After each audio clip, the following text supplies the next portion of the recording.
వాళ్ళు, రెండు గోత్రాల వాళ్ళు జయం పొందారు అని రాశాడు. సహాయం దొరికింది అని రాశాడు. వాళ్ళకి సహాయం దొరకడానికి, దేవుని సహాయం దొరకడానికి, జయించడానికి వాళ్ళు ఎక్కడ ఓన్లీ ఇన్ ద వార్ఫీల్డ్, యుద్ధముల్లో బయట కాదు, యుద్ధములో వారు జయించారు, వారికి సహాయం దొరికింది అనే మాట చాటుగా చదువుతున్నాను. వారికి సహాయం దొరికింది, యుద్ధములో వాళ్ళు జయించారు అనే విజయాలకు మూల కారణాలు రెండు చెప్పాడు. సింపుల్, ఇది పెద్ద దేని కాదు, శ్రద్ధగా వినండి, త్వరగా ముగిస్తాను. రెండు మాటలు చెప్తున్నాడు. వాడు జయించడానికి, మరి వాడు ప్రార్థనలో సహాయం దొరకడానికి కారణాలు రెండు చెప్పాడు ఇక్కడ. ఈ రెండింటిని మనం కూడా పాటించగలిగితే మనకు కూడా జవాబు లేని ప్రార్థనలు ఉండవు. అన్ని ప్రార్థనల్లో మనం జయిస్తాము అనే మాటను మీకు గుర్తు చేయడానికి ఈ భాగం నేను ఇచ్చుకున్నాను. రెండు కారణాలు చెప్పాడు. వాడికి సహాయం దొరికింది, యుద్ధంలో జయించారు. ఆ తర్వాత కూడా రాశాడు, వాడి యుద్ధంలో మొరబెట్టి జయమిచ్చింది రెండు దఫా కూడా రాశాడు. దానికి కారణం ఏంటి? ఇంక రెండు కారణాలు చెప్పాడు.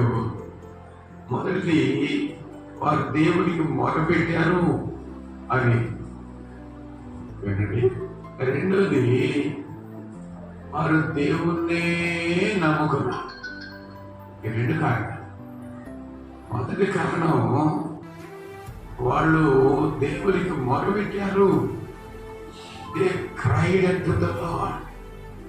దేవునికి మొరపెట్టారు. మనం ప్రార్థన చేస్తున్నాము, అయితే జవాబు పొందే రీతిని పొందగలిగే స్థాయిలో మనం ప్రార్థించడం లేదు.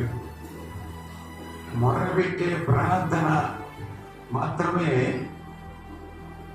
ప్రార్థనకు జవాబు తేడానికి మొదటి కారణం అవుతుంది. ఇక్కడ ప్రకారం వాళ్ళు మొరపెట్టారు. They cried unto the lord. దేవునికి వారు మొరపెట్టారు అంటే మీకు ఉదాహరణ చెప్తాను. బైబిల్లోంచి మీకు తెలుసు, 18వ అధ్యాయంలో 2వ దేవుడి గ్రంథాల గ్రంథంలో 34వ వచనం ఏదో ఉంటుంది. మనం గమనించి చూడగలిగితే అక్కడ మనకి తేటగా కనబడుతుంది. 18వ అధ్యాయం 31వ వచనం చెప్పారు. కాగా యెహోషాపాతు కనబడుటతో